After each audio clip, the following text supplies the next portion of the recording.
I welcome you to the sixth Sunday of Easter.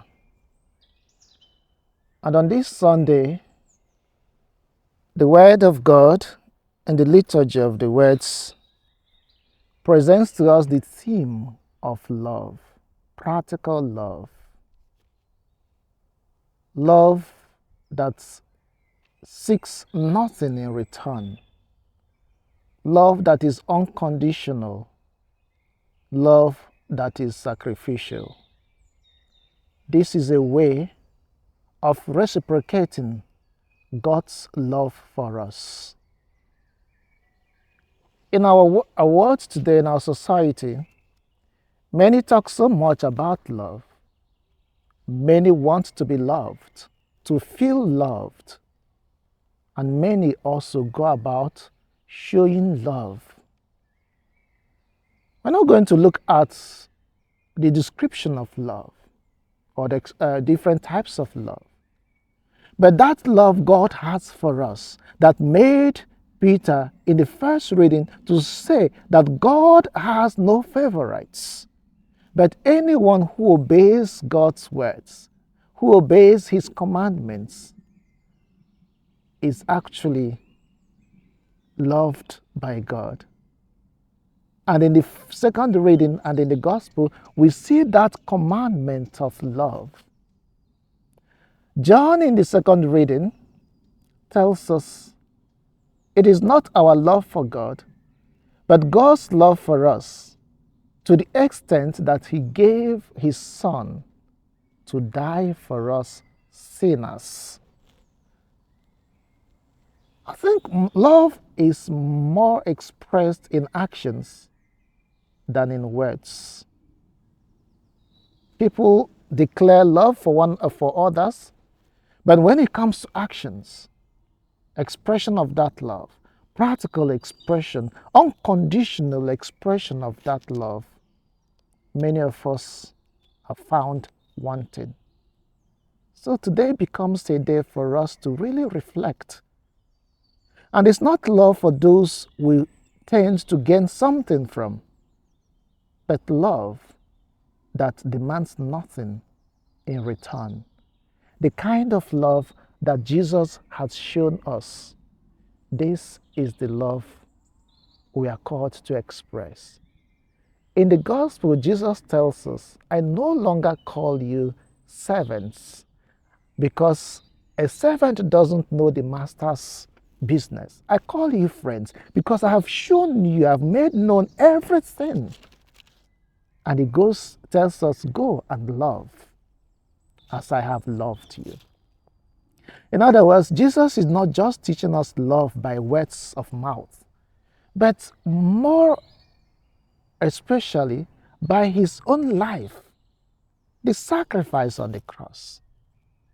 This is deeply shown in his public ministries.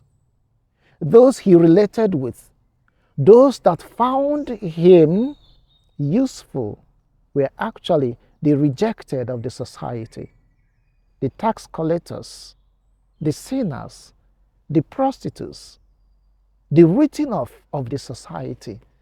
These are those he found companionship in. They were his companions. They acknowledged, they accepted. So he's sending us to go and do the same. Show your love to that person, that stranger, that beggar in the street. Not because I want to get something from him, but because I want to, as a way of appreciating God's love for me. I once had a lesson of my life. I was walking in the streets of Lagos on one occasion on a Sunday, and I passed a bus station, and a beggar ran after me, calling me. I thought he just wanted money. I made for my wallet and gave him some loose change for my wallet, and he said no. But he said something.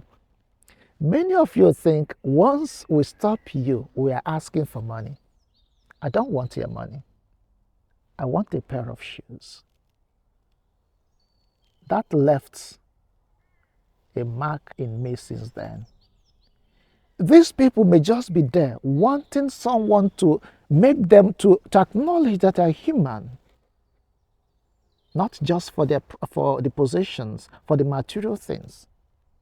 So that could be your own way of appreciating another person, of showing love, a simple greeting, an act of charity. Even if you have to give material things, give it still upholding that person's dignity. That is a sign of love. Jesus taught and corrected the sinners, yet upholding their dignity. Why can't we do the same? Respect others. In our homes, even when we talk, be careful how you talk, not to hurt the other person. Make those sacrifices. That is a way of expressing love. Recently, I saw something, a little clip talking about apologizing, saying, I am sorry. Not only when you are wrong, but when you value a relationship more than being right. That becomes also the sacrifice you make. And this sacrifice is needed between couples. It's needed in partnership. It's needed in the society, in the church, wherever it is. And this is the expression of that love, not discriminating, but making the little sacrifice we can, denying ourselves some things. Jesus has shown us this love. God has shown us this love. You can begin from your own little circle to express that love more practically in your daily life with others. And by doing that, we are showing that you are actually a friend of Jesus. We are showing that we are a servant of Jesus. We are Christ-like. He doesn't count the number of times he has shown that.